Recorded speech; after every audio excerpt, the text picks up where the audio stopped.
Right after Sadie and Lindsey Lourenco finished grade 7, their parents took them on a dream vacation to Portugal. But shortly after they arrived, Lindsey began to feel sick.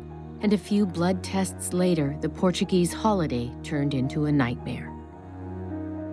At that time, the doctor told us that Lindsey had leukemia.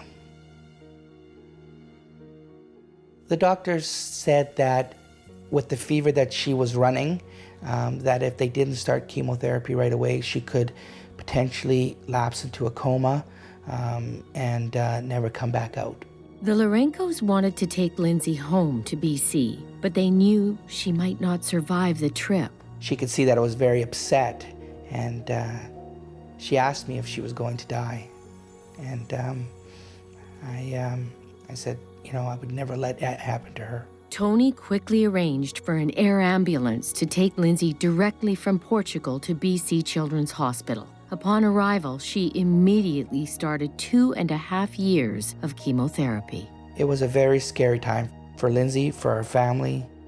And it was financially taxing. It was a hardship, you know, on your health, on your marriage, your faith.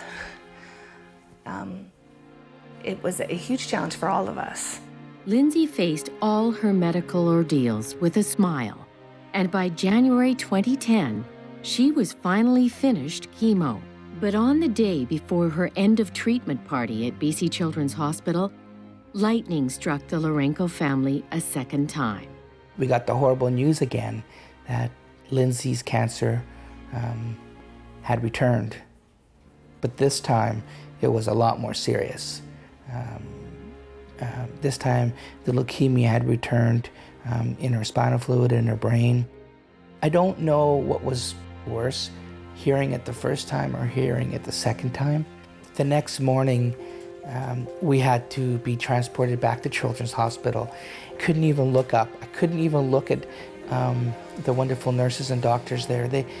Here we were again, you know, and it was very scary. I was extremely scared for what was going to happen this time, and it was very difficult to know that we were back here again fighting for Lindsey's life, and this time her chances weren't as good.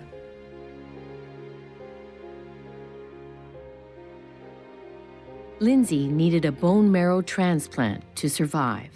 That is a type of immune therapy where we use the immune system of a donor to attack her leukemia inside of her body and eradicate it. Tony, Darlene, and Sadie were all tested to be donors, but none was the right match. The Lourencos were growing desperate, and just then, the perfect match was found in an anonymous young man who agreed to donate to Lindsey. At Children's Hospital, Lindsey's body was blasted with chemo to wipe out her own immune system. She was now in isolation, as a simple virus could kill her. Her life was in danger before, during, and after the bone marrow transplant. It was extremely emotional, and those emotions, they were so strong. We were, as a family, we were brought together so close, and we knew that this was, you know, Lindsey's, you know, last shot.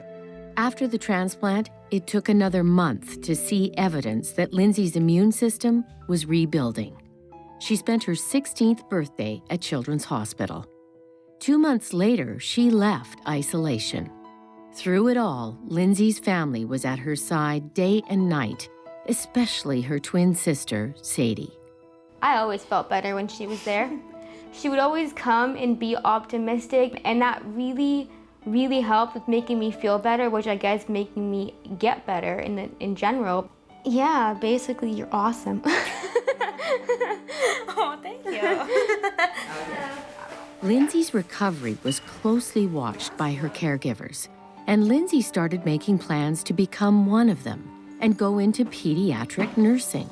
I just want to help people the way they help me, and love the kids the way they, the nurses always loved and were so generous and nice to me.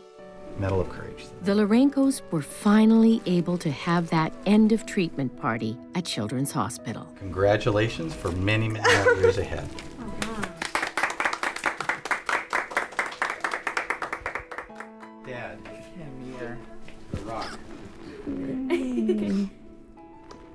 Love you, my sweetheart. Say please. It seemed like life was finally back to normal for Lindsey and her family until January of 2012. That's when the cancer suddenly struck for a third time, and it was accompanied by severe infections. Lindsey was put on life support at Children's Hospital, and her parents were told to prepare for the worst.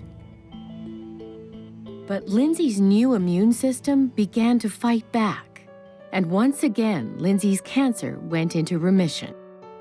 Despite the fact that Lindsey missed fully half of her high school years because of her cancer, she will graduate from grade 12 with honors.